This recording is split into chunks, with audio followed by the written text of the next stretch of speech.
Welcome to the first concurrent session of INGED 2021, and the first concurrent session in room 1 will be delivered by Yasemin Arşın, and the topic is giving effective feedback in an EAP classroom.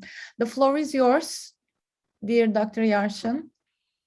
Thank you very much, Anıl Hocam, and welcome everyone. Good morning. So I wish we could organize such an amazing event face-to-face, but you know that during the Corona period, it's not very easy to organize such an event. And it's a big pleasure for me to be here. I attended the previous INGED conferences and I enjoyed a lot and I learned a lot. And it's great to be here again with you. Good morning. So let me share my screen. But just before that, I will share a link with you. Please go on this link and make sure that you have downloaded all the materials. There are not so many, but I will be referring to them. And I've also put a document, a PDF document about myself. So you will see my email address and LinkedIn profile as well. So after this presentation, if you would like to reach out to me, please feel free to do so. All right, so let me share my presentation with you. So as Anıl Hocam said, the title of my presentation is Giving Effective Feedback in an EAP Classroom. So my name is Yasemin Arşın. I work as Academic Relations and ELT Coordinator in Istanbul office of ETS Global. ETS Global is the subsidiary of ETS Educational Testing Service, who is the owner of the TOEFL and GRE tests and some other tests as well. So here is my email address, as you can see, and you can find it on the Padlet link as well. So at the end of my presentation, I can receive your questions. You can write in the chat, so feel free to interact with all of us. All right. So today we will be discussing what is feedback? So what is the role and what is the importance of giving feedback to students? Who can be involved in providing the feedback? And the role of learning objectives and success criteria. Secondly, we will check Hattie and Timperley's feedback model. And I will demonstrate a model, demonstrate a sample activity in order to apply the model. We will not have much time to go on this activity, go through this activity, but at least I would like to demonstrate a sample for you at this point. And I will finalize my presentation with conclusions and references, and of course I will receive your questions if there will be any. So let's look at the role of feedback in education, in classroom or outside classroom. So feedback is considered one of the key features of successful teaching and learning process, and probably the most important aim of formative assessment, according to Hattie and Norris. However, on the other hand, there is some disagreement on what makes feedback truly formative. So will it lead to improved learners' performance or not? So how will it affect the learners' future performance as well? And there is some disagreement on what should be included in the feedback message in order to be effective. And at the same time, we don't want to discourage our students from taking further attempts. So we would like to encourage and enhance their learning experience. So as a last point, there are some discussions on how to deliver feedback correctly. So this is one of the major points in my presentations. So how can we deliver feedback in an effective manner, in an encouraging manner? So I will, of course, apply the model as I stated before. So the importance, when it comes to importance of feedback for learners and teachers, it is definitely a win-win situation. So for learners, we help them to maintain and increase their effort to reach the goals. And at the same time, we would like to support learners in pursuing their goals. For teachers, for us, We would like to set appropriate goals so that we can survive in the best manner throughout a learning period. And also we would like to help learners maintain and increase their efforts to reach the goals.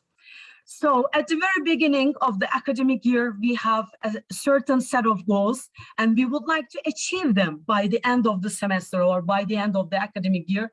And that is why feedback is of utmost importance in reaching these goals for both learners and teachers. So who will be involved in providing feedback? Are we the only ones who will be providing the feedback? No. Actually, the teacher is highly involved in this process, but at the same time, the learner herself, himself, and peers, because there will be self-assessment and peer assessment as well. Active involvement when it comes to the feedback process depends on learners' understanding of the learning intentions, which we call objectives as well, and related success criteria for a given task, which must be clear and specific.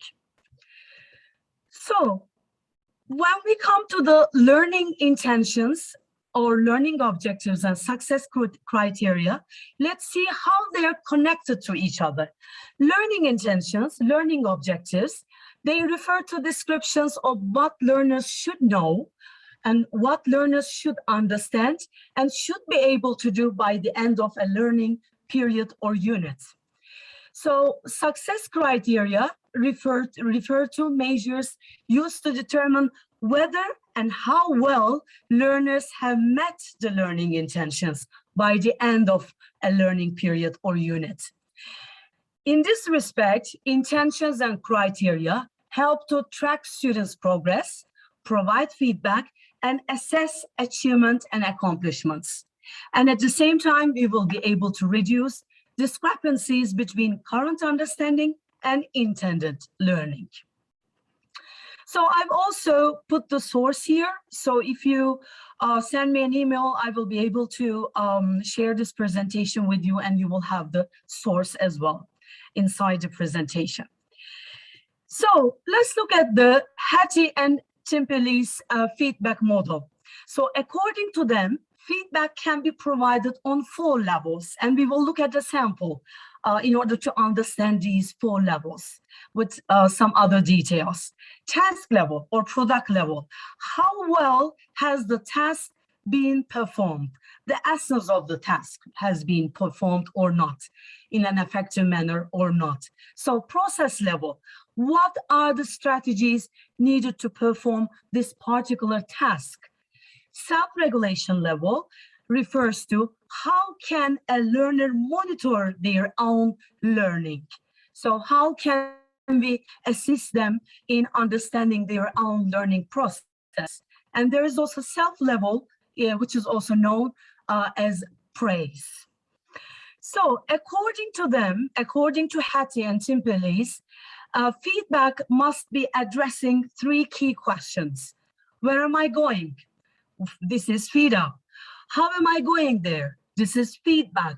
And where to next? Feed forward. So we are not providing feedback for students just for the sake of giving feedback as a teacher. We would like to make them achieve the goals and enable them to have future success in English learning process. So in this feedback model, let's look at the levels, key questions, major questions, and sample teacher feedback. This is a long slide, but each of them is connected to each other. That is why I would like you to have a look at it in detail. So what is the purpose behind this feedback model? It is to reduce the gap between where the student is and where the student is meant to be. So what are the levels? Task level. What are the key questions? Where am I going? What are my goals? And what are the major questions? How well has the task been performed? Is it correct or incorrect? Is it successful or unsuccessful? So for this level, for this task level, the teacher can provide this kind of feedback. This is just a sample. The goal of this task was to state your opinion and explain your reasons using details and examples. You were able to express your opinion, but your 3 reasons lacked elaboration. You may want to limit the number of reasons, maybe reducing the number of reasons to 2, and then focus more on supporting them sufficiently. So the student will have more time to elaborate on her or his ideas. At process level, key and major questions are, how am I going? What progress is being made on my side towards the goal? What are the strategies needed to perform the task? Are there alternative strategies that can be used? So, and accordingly, the teacher will provide this feedback. You responded to the task, but instead of developing each of the arguments, you only listed your reasons and then produced a few more loose ideas that were not well connected. What you could do is to think about what ideas can support your main arguments and make sure that you explain this connection in your response. At self-regulation level, the questions are, where to next? So in what ways can I make progress in the future activities or in the future steps of my learning process? What activities need to be undertaken next to make better progress? And what is the conditional knowledge and understanding needed to know what you are doing? So this is definitely in line with the process of self-monitoring. So the teacher can say or can write in written form, provide this feedback in written form. I'm impressed with your courage to produce ideas on the spot. But this strategy was not entirely successful this time. What could you do in order not to experience this problem in the future? Maybe as a teacher, you could investigate different ways students can take and organize their notes before speaking and identify the way that works best for your students. And at self level, personal evaluation and the feeling about learning. So the teacher can say, well done, I see you have put more effort in your work this time. So this has been the summary of the model provided, and there are some question prompts. I will not go over all of them one by one, but at least you can have this list of questions generating feedback for each of the levels. At task level, for example, does her answer meet the success criteria? Is her answer correct or incorrect? Or how can she elaborate on the answer? Or as the final question I will be mentioning, what other information is needed to meet the criteria? At process level, what is wrong and why? What strategies did she use? And what is the explanation for the correct answer, and so on? At self-regulation level, how can she monitor her own work? How can she carry out self-checking? How can she evaluate the information provided? There are so many questions provided by Hattie, and they can definitely be used to generate feedback to your students. And I will show you a sample activity. We will not be able to do it in a detailed manner, but I believe that it will be a good example in front of you, because I've already provided you with a model. Maybe you've been familiar with that model in advance, but I guess applying the model in practice is important at this point. So the activity is based on the provision of feedback to a learner who is preparing to take the TOEFL IBT test. The student has recorded his response to a sample independent speaking task. This has been assigned as homework, is now waiting for your written feedback. So in this particular activity, I don't expect you to rate this response because I'm not providing you with a set of rubrics for independent speaking test. So we will just look at the success criteria because this has been assigned as homework. All right, so let's move forward. Let's look at the instructions for this particular task.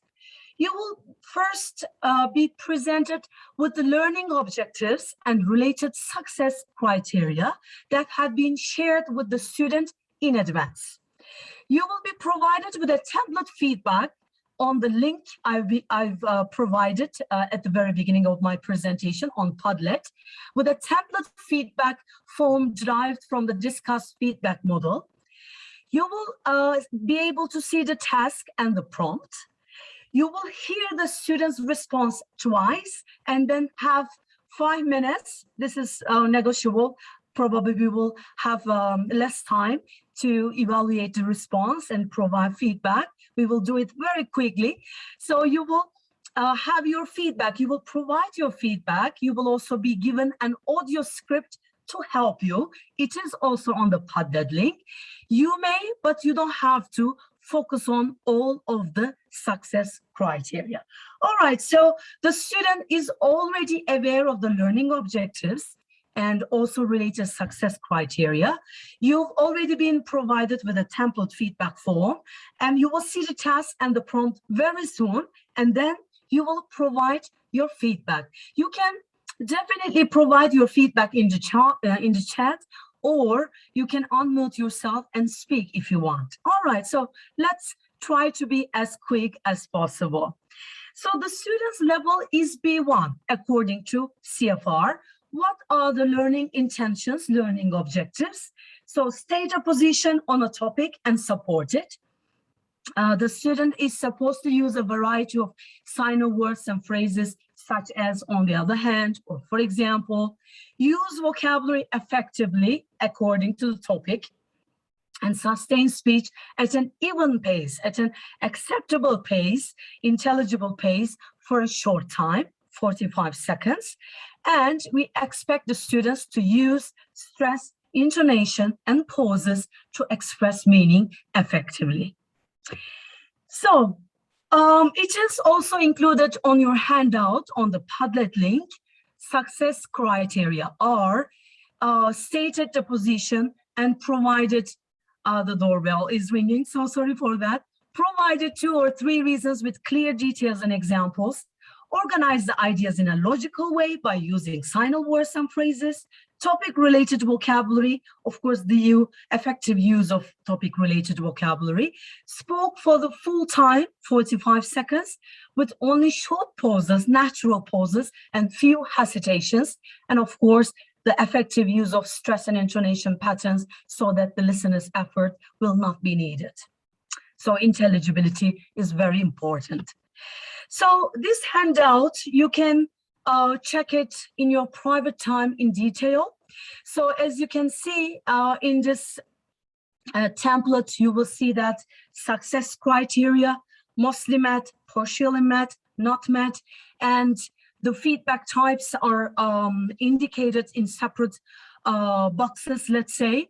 So this is on the Padlet link. Success criteria, we have already summarized them, so I will move forward with the slides and I will share the sound with you. So what is the question? What is the prompt? State whether you agree or disagree with the following statement. Then explain your reasons using specific details in your explanation. So what is the statement? Learning through online courses is more effective than learning in the traditional classroom setting. So I think this is very relevant to the corona conditions, and preparation time is 15 seconds for the student, because this is a question that is familiar to all kinds of learners, especially when it comes to young adults and adults. And recording time will be 45 seconds. Now let's listen to the student's response. Are you ready for that? Because I will ask for your feedback. about learning through online course is more effective than learning in the traditional classroom setting. I don't agree about that. I disagree a bit about this statement because I think that in the classroom people have the chance to make contact with the students and professors, and in this way can get more information than sometimes in online you can have this chance. Uh, in another way, I think that the possibility to have a professor there give you the possibility to know about important subjects and something more about what are you study or the subject that you study. Okay, so the student's response is a bit cut off, right? He couldn't complete his final sentence.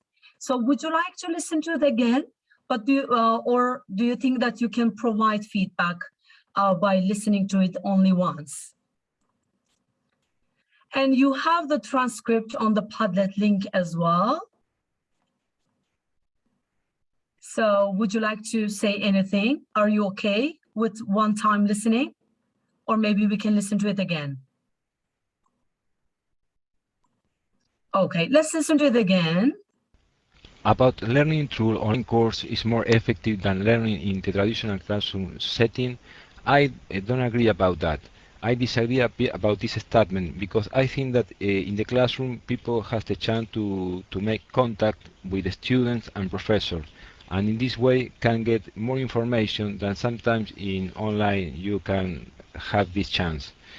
In another way, I think that the possibility to have a professor there give you the possibility to know about important subjects and something more about what are you study or the subject that you study. Okay, now we are done with the listening. Now the activity comes. Draft your feedback for this learner. I will get your feedback in the chat, and you can definitely use the audio script to help yourselves. So I see some messages in the chat. So Azra says that, yes, online learning was effective for me because it provided many opportunities for me to learn a lot. Azra, I definitely agree with you. So when it comes to the student's response, let's provide the feedback. And I've also included a suggested feedback on the Padlet link. We can also check it together. So the feedback should be provided at task level, process level, and self-regulation level. Let me stop sharing the slide, and I will share this suggested feedback with you. Can you see my screen? No problem, right? So at task level, we can provide this feedback to the respective student. You stated your opinion, provided 2 reasons. However, these 2 reasons lacked elaboration. For example, you said students in the classroom can make contact with other students and professors and get more information this way, but you did not specify in what ways this can be ensured and how it is different from meeting students and professors online. You also said that in a classroom, students can learn more about the subject, but it is not clear in what way this is happening as compared to online learning. So this has been the task level feedback. Process level, your approach to start with an introduction in which you state your opinion and then provide reasons was good. However, repeating the prompt in the introduction has taken time you could have used to provide an explanation to your choice. Try giving only 1 sentence of introduction in which you clearly state your opinion without repeating the entire prompt. Practice using different signal words so that you can organize your response more clearly. Firstly, secondly, finally, on the other hand, for instance, for example, so there might be a different set of signal words that this student could have used in a proper way. Self-regulation level, what is the feedback, suggested feedback? When you see a task, try preparing a short outline or mind map for your response with some keywords that you can use. So outline is not the written version of all the statements that we are gonna deliver during our speech, right? There must be some keywords or phrases so that we can organize our thoughts on a piece of paper or sometimes in our minds directly. Use a checklist to see if your response meets all the success criteria. Try recording your response again to the same task. So, as you can see in the suggested feedback, we try to be as constructive as possible. Otherwise, we will be discouraging. But at the same time, we would like our students to achieve learning, the goal, learning objectives. That is why we have to be negative at times. But the feedback with this model will be very helpful in order to understand their response content-wise, organization-wise, delivery-wise, and language use-wise. So I'm coming to the conclusion of my presentation, and then you can ask your questions if you want at the end of it. And let's come to these conclusions. It's not just the presence or frequency of feedback that matters, but the nature and the quality of it. With the model I've demonstrated to you, we can conclude that teachers should provide feedback that is timely, personalized, relevant for the current learning situation. Even online learning or in-person learning changes the way that we provide feedback as well. And feedback should exactly aim at where a learner needs to move forward. And feedback given, we should not forget the fact that feedback given is not the same as feedback received. So we should definitely be able to understand how our students will feel at the end of this feedback process. Errors need to be welcomed. We don't expect a 100% perfect response or any kind of speech or written production. There will be errors, but we should definitely encourage our students to learn from their errors. This is very important. And effective feedback involves active engagement of learners. That is why the teacher is not only the only agent in the process of giving feedback. So there will be students actively engaged and with their peers as well. So these are my references. You can definitely check these articles when you have received my presentation. And I would like to thank everyone for your attendance to my presentation. I can receive your questions at the moment. Thanks for your attention. Thank you so much, Yasemin Hocam. That was truly informing, and you paid very careful attention to timing. Thank you so much for your attention as well. You're welcome, Anıl Hocam. Thank you very much for your feedback as well. Thank you. That was truly informing. Actually, I noted down the frameworks, and thank you so much. Okay, thank you very much, Anıl Hocam. I appreciate your feedback. Let's take a look at the questions if there are any. Yes, thank you very much. I see a question here from Pavel. So giving feedback is time consuming. To what kind of tasks should we give it? We don't expect to give it all the time, do we? So definitely, I mean, if you have 30 students in a classroom, for example, it will not be easy to give detailed feedback to all of your students. So I think in this respect, sometimes spoken or written feedback might work differently in different settings, let's say, depending on the, let's say, the learning material or the learning objective. So this is, giving feedback is a very broadened subject, actually. I mean, I can talk about it for hours and hours. Pavel, I think because of time concerns, I will not be able to elaborate on that.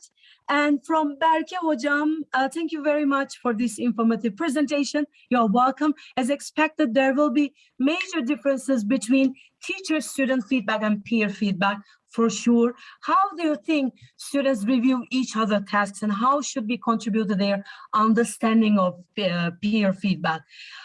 Actually, definitely the feedback provided by students to their peers, there will be maybe low quality, of course, because they are not English teaching professionals. But at the same time, this will give them confidence, and they will learn how to criticize each other in a constructive manner. So when it comes to the strategies, how can they achieve a better process of peer feedback? I think this is about the classroom dynamic, class dynamics as well. If we have for example, shy group of students, it will be hard, but we can definitely train them little by little. They will learn to give feedback to each other, I believe. So may we see feedback as an assessment tool or adjusting our teaching process? So I think, Azra, we can look at the feedback process in both ways. It can work as an assessment tool, but at the same time, it can be an integral part of the teaching process. So I think it is totally fine to see it as a formative assessment. No problem with that, I believe. All right. Anıl Hocam, I think we are finished. Thank you so much for responding to all of the questions. You're welcome. And, that was truly informing and engaging, actually. So we have 4 minutes for the next session. Hoping to see you again, Yasemin Hocam. Thank you a lot. Bye, everyone. Have a nice conference. Take good care. Please feel free to email me for other questions or discussion points. Bye, everyone.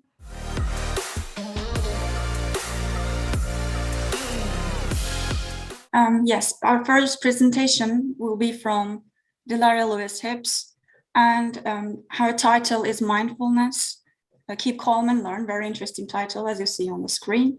I think we can start. The floor is yours, dear Loise.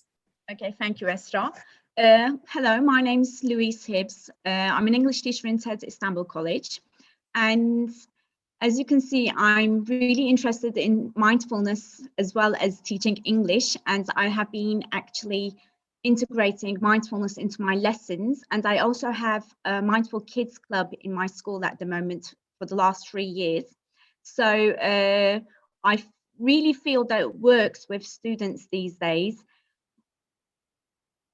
for us and the students actually, because we're having very stressful days, especially with the COVID and so on things going in the country. So I wanted to talk about how mindfulness works with students. And actually at the end of my little presentation, I will do some mindfulness with you. So let me start with my presentation first, which I can't go on. Wait a minute. I'm sorry. I have a video. Please let me know if you can hear it when I click on it, because I'm not sure if the sound will come through. Can you hear it? I can't hear the sound. Okay, let me change the sound system then. Sorry, guys. No problems. I suppose you can hear me now. Okay, so that was a very short video of what mindfulness is actually. It gives a very good definition of what mindfulness is. But I will also tell you the definition by John Kabat-Zinn, which is mindfulness. He always says that it's paying attention on purpose in the present moment and without judgment. But he also adds kindness and gratitude to mindfulness too. So when we carry on with the presentation, you will understand what I mean. So without mindfulness, we actually just react to things because we have an autopilot in ourselves. And so if something happens, we just give a reaction.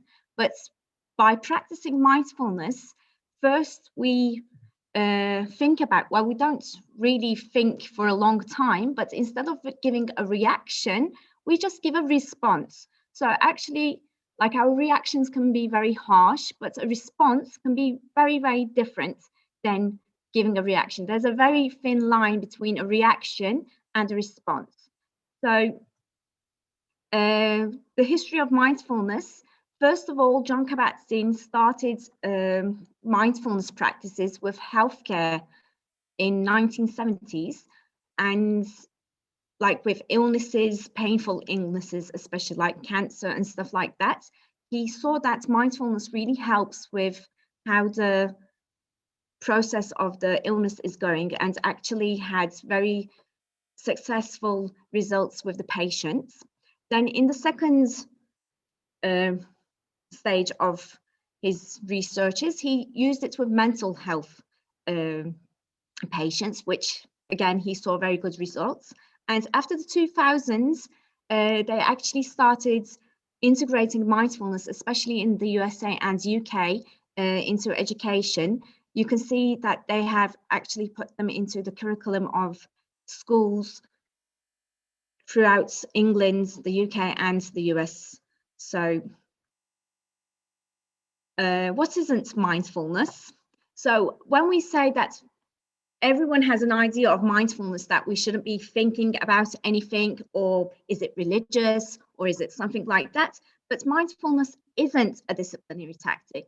So we can't use it for management in classes. It's not only calmness and happiness. What do we mean about this? When we practice mindfulness, it's just not being happy or calm all the time. It's just realizing what our feeling, what the situation is actually at that moment. So if I'm feeling angry, I should actually understand why I'm angry. This can be any reason, or maybe I'm very happy that day. Why am I happy? So it's just realizing what that situation is at that moment. So it's not a silver bullet. It won't solve everything, but it will help us throughout our journey in our lives. It's not the absence of thought. So like we have meditation in mindfulness. So when we're meditating, we don't actually say, okay, my mind is going to be clear. I'm going to not think of everything. It's not that. It's just being in the moment that we're living. And it's not something religious. Yes, it comes from, like, meditation does come from some religious studies like Buddhism and stuff like that, but it's not religious. It's just a lifestyle that we should actually be integrating. I will skip this video because we only have short times and I want to actually do some practices with you. But this is the video, if you research it after, this is the video why I started mindfulness in my school, or why I started mindfulness for my students. It's a video about the UK and the school in the UK. The kids are talking about how mindfulness helps them. So why is mindfulness needed? These days, like I said at the very beginning, all of us have toxic stress, meaning when we're coming to school, we have toxic stress in traffic. When we go home, maybe we have problems with our family, or something happened that day. All of this causes stress in our body. Why is it important with the students? They these days have exams, they have bullying issues in school. So all of this is actually toxic stress for all of us. Why is it needed for us? We have stress while working. We have in the end, because of all of this working, most of teachers have burnout, which causes mental health. In the end, we have burnout and leave our jobs. Why is it needed for students? They have anxiety in schools, traumas, maybe with their family or something that happened in their lives. Especially in schools in Turkey, we have a lot of isolation in schools. So it's important for the students to actually get into a group. And they have loads of distractions, especially with the pandemic last year. I can actually observe that our students are really distracted this year in school, because last year they were online, and I don't know, like at home and being in school, there are loads of distractions for them at the moment. So what are the benefits for us? It reduces stress and burnout. We do our jobs better because we're mentally better. We have more emotional support. We can emotionally support our classrooms better because we can understand we're more relaxed. When we're more relaxed, they are relaxed too. We can organize our classrooms better, and we can connect with our students better. And we grow resilience. Sorry, I'm very excited today. It's been a long time that I haven't done a workshop, so I'm really excited. Sorry. Yeah, guys. it's really difficult when you don't get reaction from people. So this is the mindfulness definition that I give for kids. But before that, I will talk about how it helps them. It will increase their attention and focus. It will increase their social and emotional skills. And of course, it will decrease emotions and other stuff, like reduce anxiety and stress for them. This is a research that's where I got my certificates from, gave me. So when students actually do mindfulness, they saw a 94% more focused students. They saw more emotional regulation and compassion in students. So this is one definition that I give my students, is mindfulness. Instead of writing mindfulness with just one L, I usually use this and ask them what mindfulness means. These days, kids already know what it is, but they can actually, with mind and full, they can give you reactions. So like they say, okay, when our mind is full, it shouldn't be full. We can do this, so we can meditate. It happens like this. So they do give ideas to you. So it's a good brainstorming activity just to write mindfulness with them and ask them what it means. But then I do give the correct spelling so they don't misspell it for us. So this is one thing that I actually tell them. Mindfulness is noticing what is going around you. So what can you see? So I'm in the library of my school at the moment. So what do you see? Is there anything that you can see that you didn't before, because they're focusing on what they're seeing? Can you hear something different than they didn't before? How are you feeling today? So these are really important things that we should be asking our students. And what are you thinking? So, but we have to do that in that moment. So they are looking around them, trying to hear. We will do a little exercise about listening with you now. So this is what I give, and this is the definition that I use for my students. So let me start with my exercises. For this, I will stop my presentation because I actually want to see people if their cameras are on. So I will start with mindful body and mindful listening. We will do some mindful breathing. I hopefully will have time for my meditation, because I love to do that meditation. And probably we won't have time for gratitude and kindness, but I'm sure you will understand what it is, because we have to be kind to ourselves. We have to have some gratitude towards life. So I'm sure with the meanings of those two words, you will always understand what it is. So let's start with our exercises. So the first thing I teach my students is mindful body, because these days students, even university students, I'm not only talking about primary or high school, even university students don't sit properly in class, nor do we. So the first thing I teach them is mindful body, in which your feet should be touching the ground if you're in a chair. Your back should be straight, but not uncomfortable. Just be relaxed, but a straight back. So you're going to feel like a mountain. You're going to be Yes, even I don't sit properly sometimes in class. Thank you, Amanda. So we will have our feet on the floor with a straight back, but a relaxed straight back. I don't want you to be like stressed out with your backs trying to be straight. And your hands on your knees.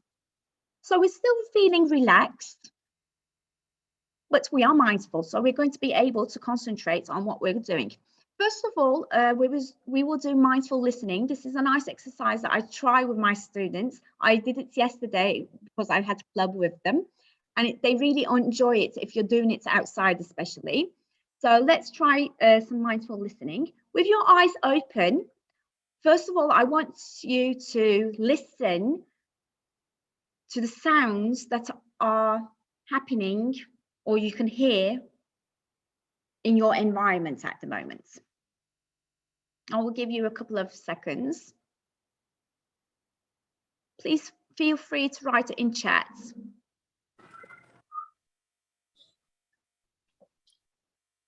So Amanda is hearing the coffee machine.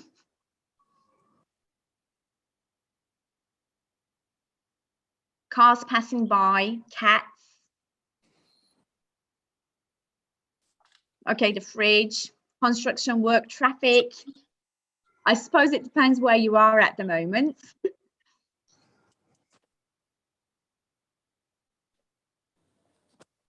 Classmate's voice, yes.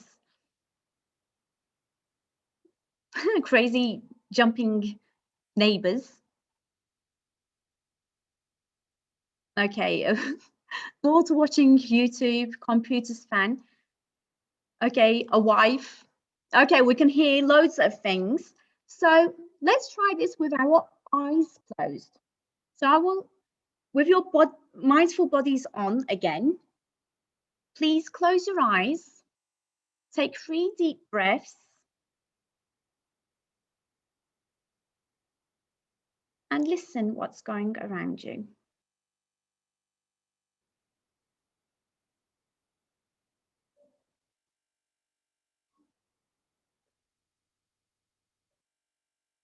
Okay, when you feel ready, you can open your eyes.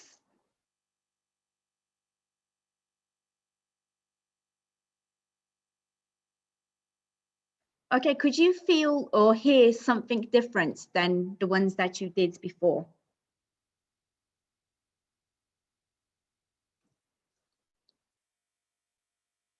Yes.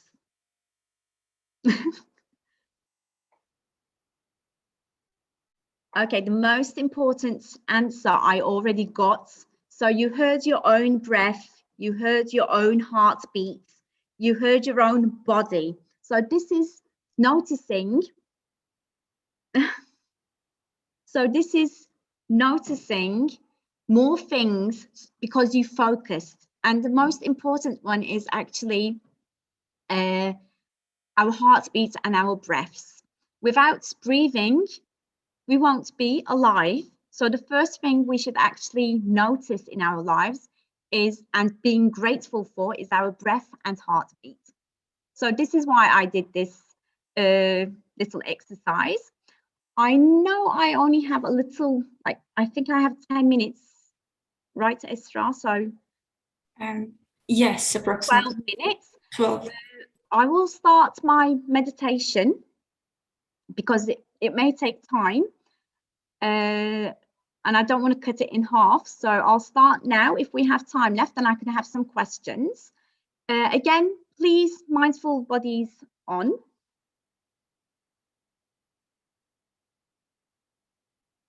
When you feel ready, please close your eyes.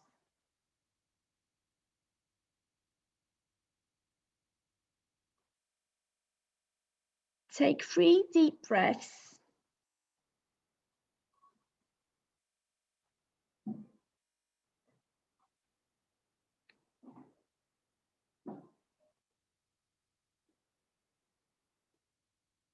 And while concentrating, focusing on your breath, I want you to imagine that you have a magic carpet in front of you. This magic carpet is yours. It can be any size, any color, any shape. When you're ready, please sit on your magic carpet. Observe it, look around. What does it feel like?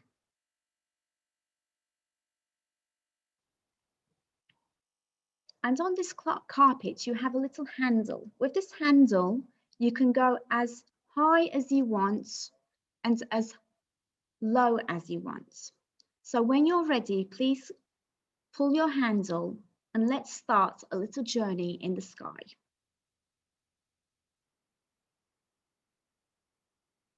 As you're going through the sky, look around you.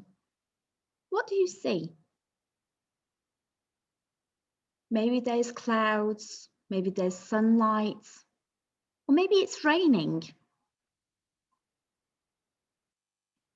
Maybe there's birds flying by. Maybe there's a plane full of people waving. So just look around you. What do you see? How do you feel?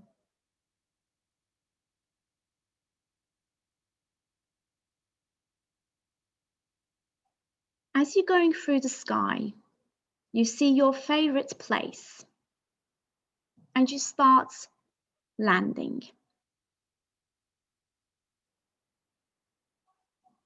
As you go down, observe the place where you're going to go. Maybe it's somewhere with nice green grass. Maybe it's the beach. Maybe it's a cotton field.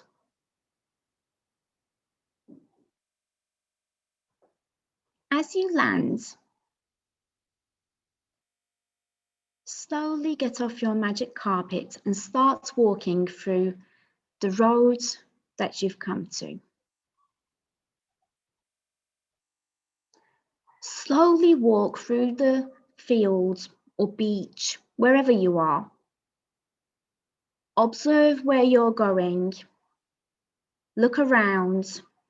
Enjoy every single moment. As you're walking, you come across your favorite person.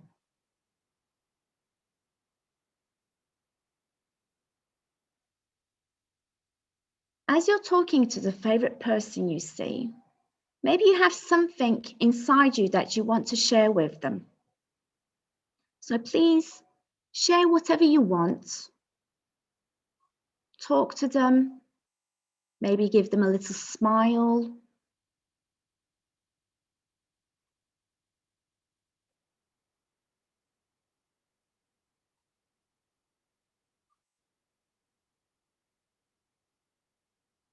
After you have shared whatever you wanted to, please give them a big hug. Say that you love them.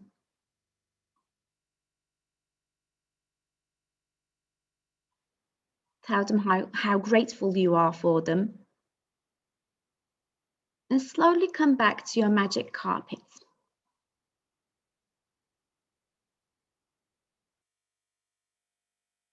Again, you can go as high as you want or as low as you want. As you go through the sky, observe what's going around you again. Has anything changed? Or is it the same?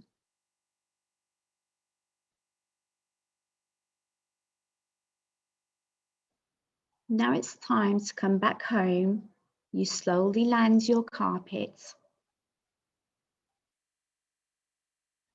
You take 3 last deep breaths.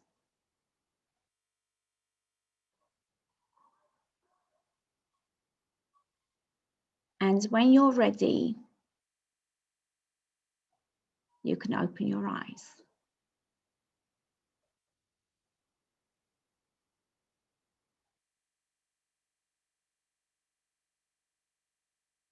So I will wait for a couple of seconds because some people don't open their eyes immediately. So I think all of you have opened their eyes. Is there anyone who wants to share their experience with this meditation?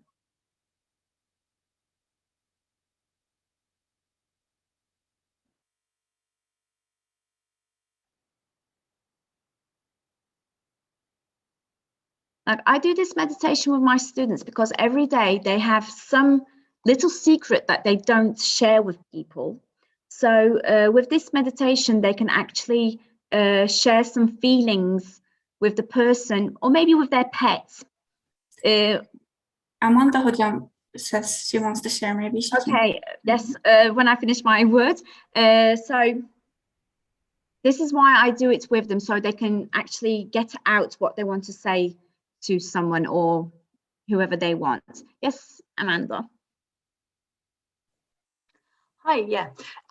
Thanks very much for that. First of all, what I noticed was when I got on my magic carpet, the first thing I did was just to hover around where I live now and then maybe go to the top of Uludağ and what have you. Then I thought, well, I could go anywhere with this. Why just stay with what I'm familiar with? So I made a bit of an adventure for myself, and I went to Scotland where my mother lives.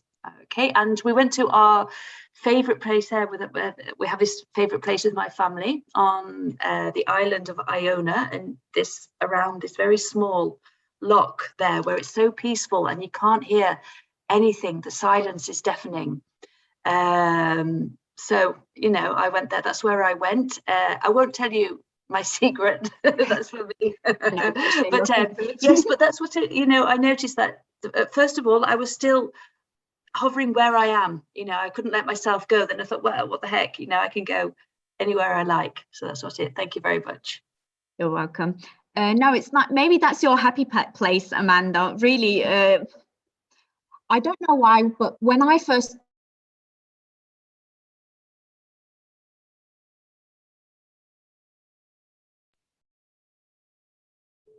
Are we having problems with the connection? Maybe.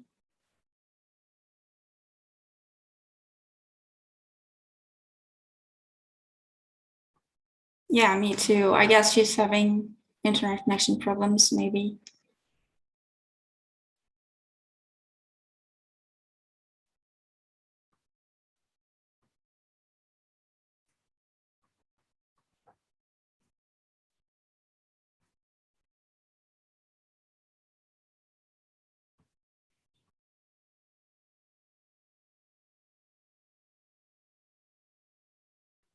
She just left the room.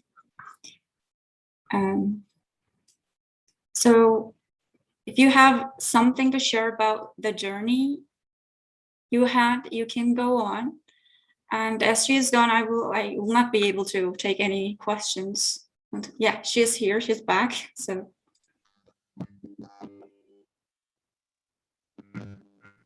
I can't hear your sound, no. hear me now. Yes, I can hear you now. Sorry, I'm in school and the school internet just went. So when I tried this with my students, one of my students' dad recently died. So she actually said that she went to see her dad and she didn't cry or anything. She was really great about it, but she did say that she wanted to tell him loads of stuff. So she actually did this meditation a lot. One of my students went to her childhood baby doll. So they have very different experiences with these. But like I said, the first thing to do, why I'm doing this, is to get out some feelings. So I hope you enjoyed the meditation. Is there any questions that you would like to ask? Because we only have 2 minutes. So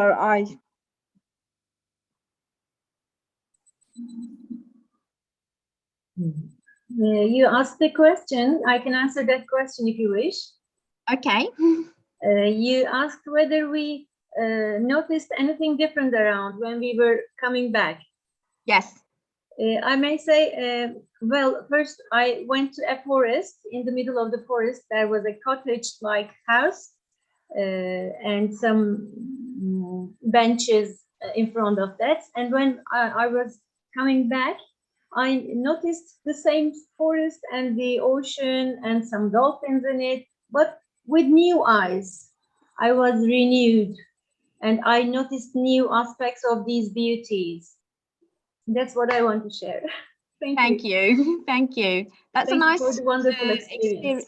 Thank you. That's a very nice comments actually, because when you're going, you may feel stressed, but when you're coming back, you'll feel more relaxed when you're coming back. So I do advise that you do meditation sometimes, even if you do some little breathing exercises would be great. You don't have to do meditations like this magic carpet, but even if you close your eyes and do a 1 minute breathing exercise, just concentrating on your breathing would really help everyone in their daily lives. We can take one question from the chat. İlknur Kermer asks, do you have any other strategies to integrate in Mindful Club other than the magic carpet? I would love to hear more. I have loads of stuff actually. If I share my email, can you email me and I can actually send you, anyone who's interested, please email me. I can write your email on chat so they can reach you easily. Yes. I'll send it, wait a minute. I'll write it on chat for you. Because I have loads of stuff that I can share with you. So if you're really interested, please contact me and I will send you a link with all to everyone. Okay. So it's hibbslouise@gmail.com. Okay, thank you for this great session. You really you really took us from somewhere that we live in now and somewhere really nice. So we will have 5 minutes break now, and then we will continue with Merve Savaşçı and Gizem Aktor's session. So I'll see you in 5 minutes. Okay, thank you guys.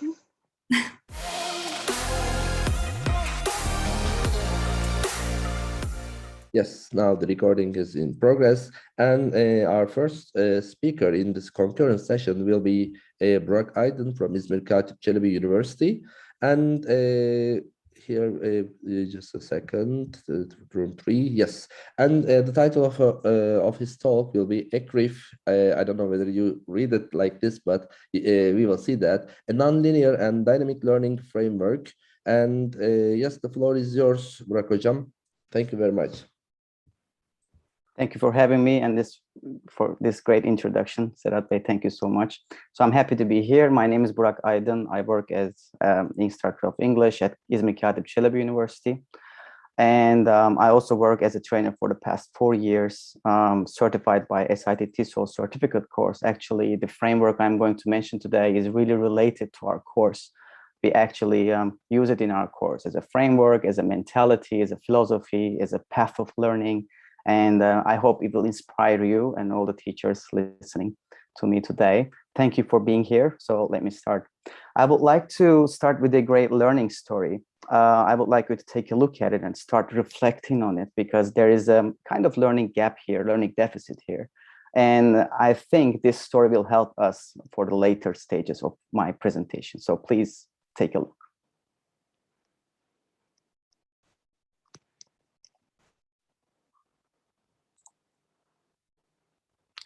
Yeah, so I like this learning case. I think it tells us much, and it's a good material to reflect on. So maybe we can start a chat box activity out of it. So obviously there's a puzzle here.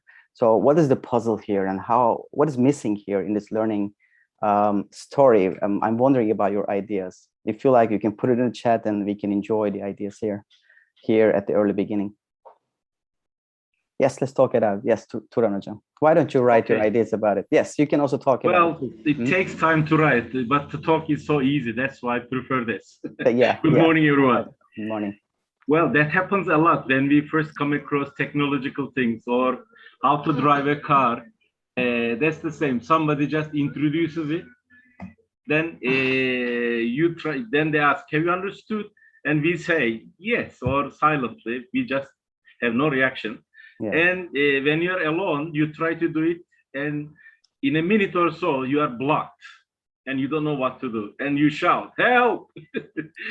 So, just introducing a new idea, a concept, or especially a complicated thing like this, does not help the person to be able to achieve it.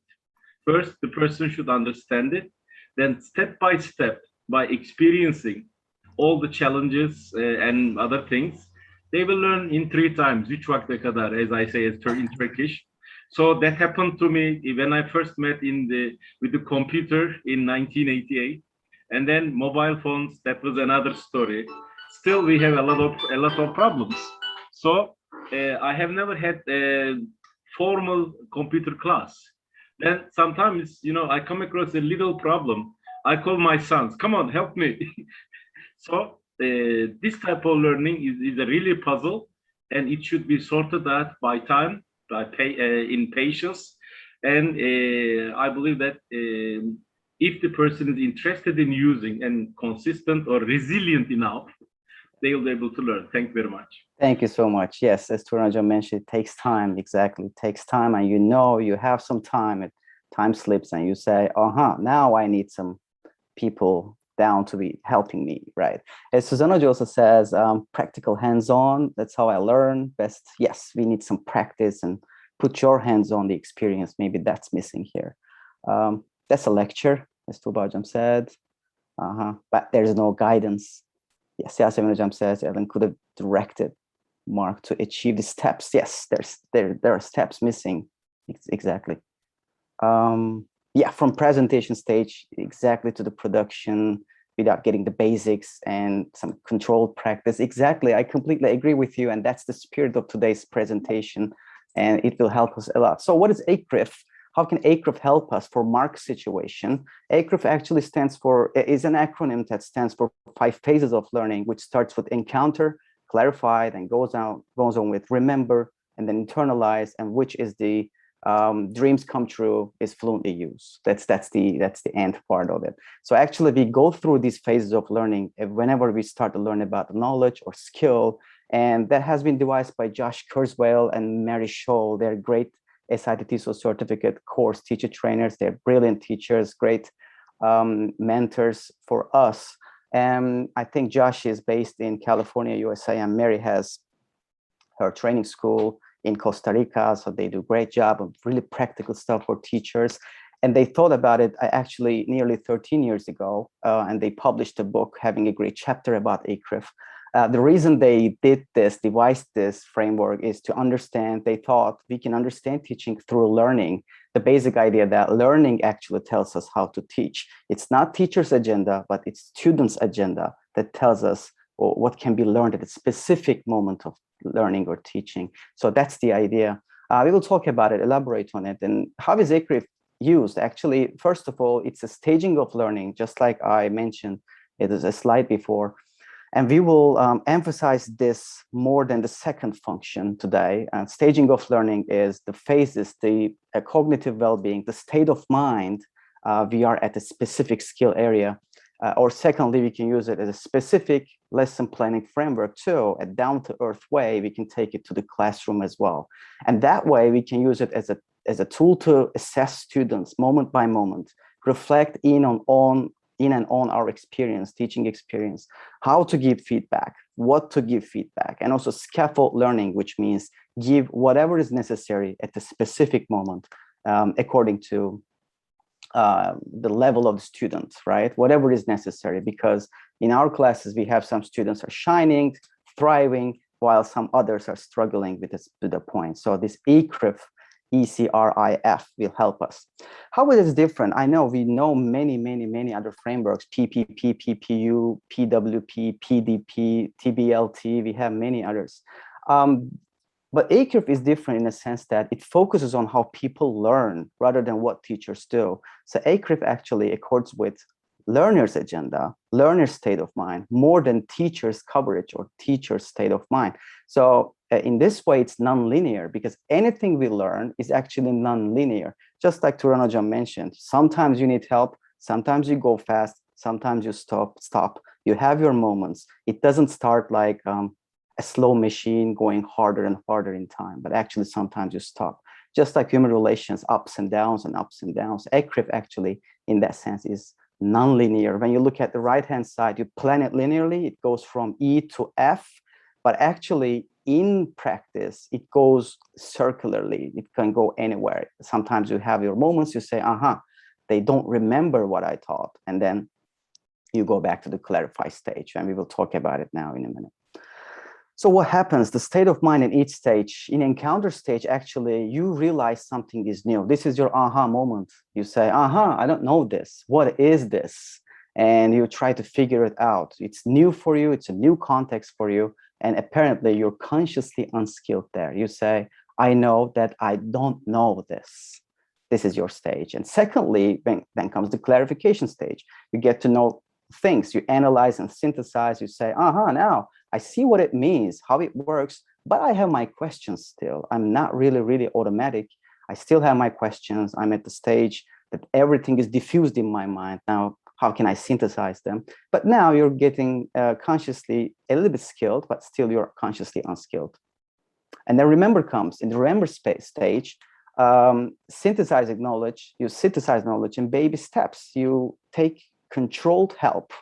And yes, you say, I remember this, it must be this way, but I still have questions. I still have to have deliberate practice, work step by step. I'm not ready to go as fluent as I like. And you consciously become more skilled. Actually, when you look at the encounter stage, Mark was there. It was an encounter stage for Mark, looking at the computer for the first time, holding the mouse for the first time. And yeah, then comes internalize after remember. Here you start to personalize and elaborate with better skill. You take any knowledge or skill and you personalize it. You get it in your life and you say, hey, this will help me a lot this way. I can see it now and I can use it this way. Here you consciously become more skilled and you are semi-automatic, right? You're not totally automatic, but you are a little bit, you take your semi-control on your practice, but sometimes you're free. And this is where dreams come true. It's fluently used, just us speaking English, just a bus driver driving the bus. They're fluent about it. They don't think about it even. They use the skill. You can say, I can use this easily. It's my second nature. And you're consciously skilled. If you say, yes, I can use it, you're aware of that, you're consciously skilled, or you're unconsciously skilled. Someone says, oh, you do it great, and you don't know about it. Really? Am I that great? Oh, I don't know. I don't think about it. I don't even think about it. I just do it. So actually, this is what we don't see in the classroom, but this is what happens in a classroom at a specific stage of learning. When you look at the left side, maybe you can identify with it. You teach something and you see the students in the middle putting hands up and jumping in the action, telling about everything about the subject matter, and he or she is fluent. You see that, and you try ways to challenge the student further. Sometimes on the left side, as you see, this student looks for the notes, maybe trying to clarify things. On the right side, you see E, this student, it's new for the student. He or she has no idea about what's going on. It's new, it's striking as a new thing, right? And on the right side, as you look at the classroom, this is actually a good classroom because lots of E's and C's and R's, which is they are semi-controlled or controlled, but one F, one I, it's easy to address this class. But anyway, students are at different stages. So think about it. Just you can write to the chat box or you can think about it. Think about driving, think about cooking, think about trading Bitcoin, buying Bitcoin or Bitcoin technology. Where do you see yourself? Is it an aha for you? I've never heard about Bitcoin, or I have never got in a car. I've never been in the driving seat. Is it aha for you? Or it's clarify, when you drive the car, do you think about when to hit the clutch, when to change the gear? Is it baby steps for you that yes, you can go in the second gear, but you don't go to the third gear and you don't want to go into the traffic? Is it I for you, internalizing? You're getting there, you're still good, but sometimes you forget to run the car when it's on the empty rear. Yeah, sometimes you don't know that. And are you automatic, for example? You don't even think about it. For driving, personally, I'm automatic. I'm fluently. I'm F stage. I'm at the F stage. For cooking, I'm at the I stage, because when I cook, I still look at the recipe again and again. I forget some of the ingredients, but I'm good at cooking. For Bitcoin technology, it's for clarify for me. I'm just clarifying how this technology works. Yeah, why it's so expensive, why it goes down that fast, a dramatic increase, decrease. I don't know.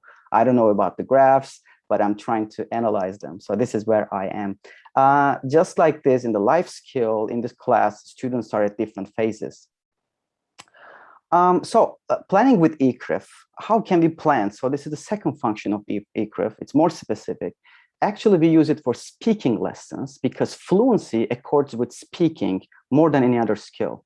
You can even produce some writing, plan some writing lessons with ECRIF for sure, but it accords with speaking well, and we use it. It's really logical when you use it that way. Why do we have a triangle? Because this triangle, actually, you see EC on the tip of the pyramid, and RI, then comes the F. The smallest part goes to E and C, which means the time allocated at the stage should not be really much. We should not get lost in analysis of the new thing, but we should give more and more and more space for fluency and activity. So that's why actually this triangle goes wider and wider, and we give more time for practice. So assessment, as you saw on the left, is everywhere in this framework. It starts with accuracy, controlled practice, and hands-on experience, just like PPP. But the idea is it's non-linear, and we will talk about that right now. And the learning objective realizes it in F, actually, in fluently use, of course. So encounter, what can we do with the students with the encounter phase? We can activate what they know, because students know things, but they don't know the English version of it. That's the idea. So if we create a context well enough for them to get the meaningful start for any subject, it will make a good encounter for them. So these activities, of course, we use, I know these are not new, but these can be really helpful. You know, maybe having the task or fluency task right at the beginning can give them a chance to visualize what's coming up next. Storytelling, stories work really great. I love telling stories in the class.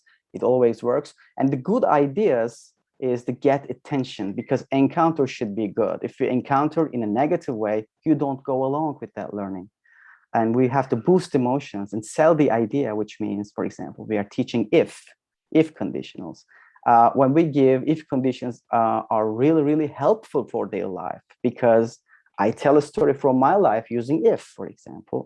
They say, really, if I'm going to be able to tell a story just like Burak Hoca using if, then it's a good thing for me. Why don't I learn that? So encounter should be really strong, just like the start of any activity. When it comes to clarify stage, I put a star here because it's the most important stage of learning, because you always go down to clarify when there is a puzzle. Like in Mark's example, Ellen teaches how to run the program, write the receiver to the email, for example. But Mark maybe has some trouble writing the email, starting the email. And what you do, you go back to clarify again. And you stop the practice, you go back to clarify. Clarify always rules. Here, what you do to make it more learner-centered, to check comprehension. As I told you, learners know things. They don't know the English version of things. And now we get to the stage of clarify. I think they already have their mind about the new subject. So we can check their comprehension. We can thump. What does it mean? It's form, use, meaning, and pronunciation.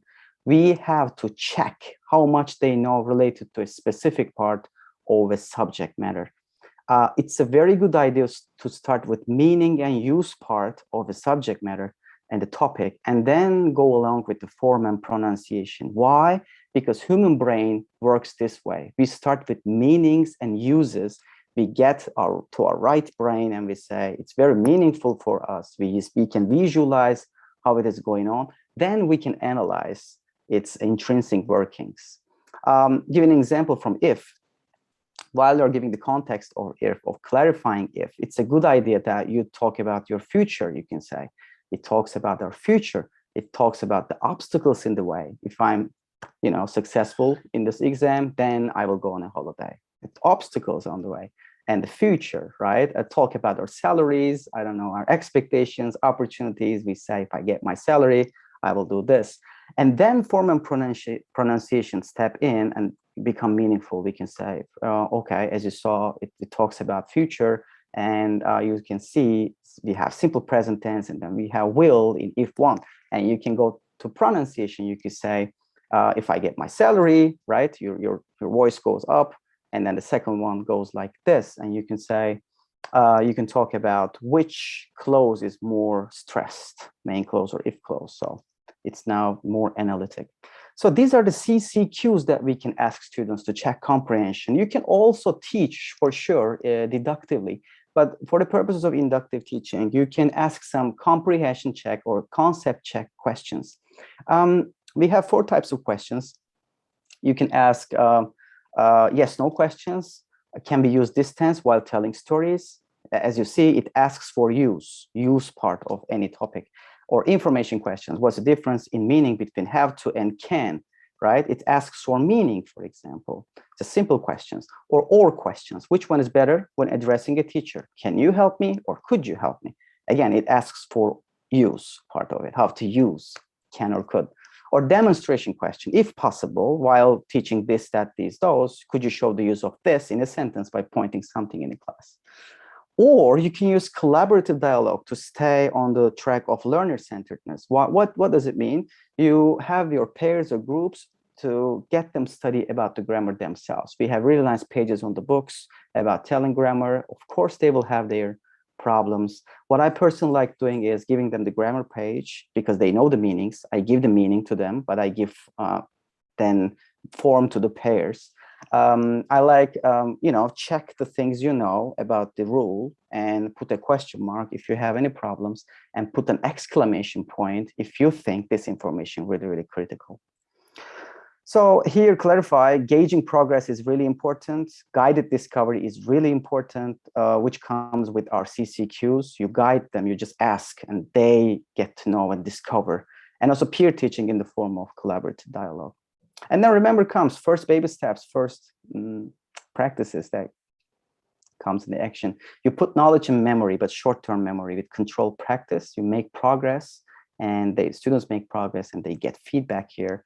You know them, you're familiar, of course, gap filling, information gaps, a little bit pencil work here. But if you don't like, you can leave the pencil. I like think, pair, share.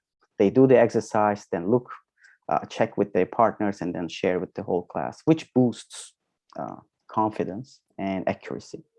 So no pencil work, I love it. For example, giving any fill in the gap activity in the no pencil work type, you give fill in the blacks, you project on the board if possible, and then you ask them not to use their pencils, but do fill in the gaps by talking to their partners. That way they exchange information. It's a collaborative dialogue for them. It's really learner-centered, and they still do the exercise. And also they get really fluent with the speech of it. Yes, FUMP, thumping in every practice is a good idea. One practice about form, one practice about meaning, a practice about use, a practice about pronunciation, if possible. But generally, the important part would be about meaning and form. But if you can find for the others, it's even better. The very important part of it is you go back to clarify if students fail, right? And not the whole class, even one single student fails, then he or she should go back to clarify. We should direct him or her by matching with a strong partner or just getting them in groups or just showing them a good resource that they can study again because they're not really ready yet. Internalized part, you put knowledge in long-term memory with less controlled practice. You personalize knowledge. This is very important. You use less materials. You use half sentences this time, some chunks, half of the dialogue, something really semi, and you leave pencils. I highly recommend for everyone to leave, for the students to leave pencils here, because here actually we should switch from writing to speaking, because internalized part is just a bridge between remember and fluently use part. We should have that transition really strong here. So more gaps here, information gaps, opinion gaps where they debate, where talk and exchange dialogues, reasoning gap where they try to solve a problem in groups, experience gap, they talk about their yesterdays, their experiences last month, and more games, more storytelling, and some mingle activities if you teach face-to-face. So it's very easy. Some good ideas here, more opportunities for more peers, more contexts, using if with future, yes, but for different purposes, for their lives, for their family life, their life outside the class, so change the context just a little bit. personal lives, and you go back to C again. You go back to C, clarify stage, if fail, or you go back to R, remember, if they need more practice in a controlled manner. In fluently use, actually, they freely test a new learning. The objective is realized here. We see if students are successful or not, achieving a real life task with accuracy and fluency we expect. But of course, I understand that learning is a delayed work. In one single lesson, sometimes it's not really possible to get students going to the fluency use, but we don't have one single lesson. We still have the whole semester. We still have 1 week. I remember myself, teaching simple past tense last week, but I told my learners, I said, you will get fluent with it 2 weeks later, because simple past is really hard to get. You have a lot of memory, verb to stuff, and yeah, I think we should be realistic. Yeah, here the important part is leaving all the written lesson materials. So lesson becomes life here. We use less notes, maybe no, if possible, no notes. The board is cleared, deleted, everything is gone. And then we give a real life task about if. So for example, a task would be about, can you talk about your summer plans with your partners using if, try to use if, I would like to try to listen to you. And yeah, all the gaps, mingle activities, role play, simulations can work here. The very important ideas here might be invisible teacher. In fluently used stage, the teacher should be invisible. How? Maybe you can go behind the students. If you have a U-shape in your class, you can go behind. If you teach online, it's really easy for you. You can send them to breakout rooms and you are nowhere around. You just visit the rooms and listen. You don't attempt to talk to them. Don't try, because it's their time. A delayed feedback is a good idea. You can take your notes, and then after fluency is over, you can clarify some of the missing points still, because learning hasn't stopped. There are still some gaps to fill. Task achievement is at the core. You don't have to listen. For example, you teach 5 vocabulary items. You don't have to hear them all in the conversation. Maybe they will use 3 of them, but that's okay. They can still learn about them, but you can remind them. But task achievement is more important than mere accuracy here. Again, you go back to previous stages if you see any fail here. That's really, really critical.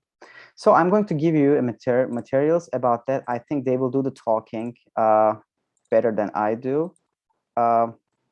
So you can download. You can download here lesson plan and checklist. There's an ECRIF checklist you will see, and there's the very good lesson plan that you can. That's not the best lesson plan, by the way, but if we give you the idea how ECRIF works, I think it can help you. So finally, ECRIF is not a single lesson staging. Sometimes it's a moment, sometimes it's a whole semester long thing. We don't prescribe any number of activities. A good idea is to plan F, and then you plan backwards. And very important thing, I think it's a great skill for teachers, is to keeping a constant eye on implications of learning. Where are these students? You can even ask them, do you say, I don't know? Do you say, I see what it means? Do you say, I remember? Do you say, I'm personalizing it, or are you automatic? Or you can ask them and how it goes. I think it's really important when planning the lessons. And thank you so much. I'm always happy if you send me emails, or if you add to your contacts on Instagram or LinkedIn, we can always talk. On the right-hand side, you will see Josh and Mary's book, Understanding Teaching Through Learning. You can download, I think you can buy it from Amazon. It's a really good book. They have a great chapter about ECRIF. Also, www.ecrif.com. It's a simple website, but it tells a lot about ECRIF. You can see and how it works, because we don't have many resources about ECRIF, but these two can help you a lot. Thank you so much. So I can take questions if you have any. Yes, thank you very much, Burak Hocam, and thank you very much for the timing, by the way. And do we have any questions? Yeah, I have. Yeah, please. Well, this is a process of learning, of course. And since we teach language as a second language, then we don't have infinite time. We have limited time, 1 semester or 2 semesters. So my question is, how much time, and usually my observation is, teachers usually spend their time for receptive skills. I mean, encountering, remembering, and also focus on accuracy more than fluency. So what would be the balance, or what would you suggest for receptive skills and productive skills, or in terms of ECRIF, sorry, how much should be EC and how much should be RIF in your program? Thank you. Thank you, Hocam. It's a very good question, I guess. Hocam, you can see from the lesson plan, it's not actually the ideal lesson plan again, but you will see that for E part, I allocated 6 minutes for a 50-minute lesson, then 10 minutes for clarify, 10 and 10 for R and I, but 14 for fluency. So I think that triangle should somehow go wider and wider for the reasons, because if you don't see the fluency happening or not happening, your clarification, you cannot assess how much is progressed, apparently. So maybe I sometimes even try fluency at E stage. I start with fluency, I see how much they know, then I start ECRIFing. So in the beginning or in the end, fluency should be the biggest one. But anyway, you know, you can always go back to C and make it bigger and bigger. But it's a good idea to keep in mind that it's always fluency that objective is realized. And I'd like to add one thing. In my classes, what I do is I push them to produce, and also I use modeling. Because, for example, I was usually challenged by my teachers, use your creativity. Well, I have very limited language. How can I use my creativity? So especially, but that should be different with young learners and adults. So if the people can, or students or learners can read and write, I integrate 4 skills. First, I want them write down by using the model and share it with 10 other people. The same topic, but share with 10 different people to create information gap. Then they start speaking. And I usually go topic-based, and I suggest that, well, it could be used with grammar, but I usually focus on topics rather than grammar, because that's what they need. That reflects real life. Because in real life, no one asks, make a sentence, use simple present tense or simple past tense, but they ask you daily life questions. I don't want to take your time. Thank you very much. Thank you, Turanja. Yeah, you contributed a lot. Yeah, it brings life to the lesson when you put more real life tasks. I completely agree with you. Thank you. Thank you.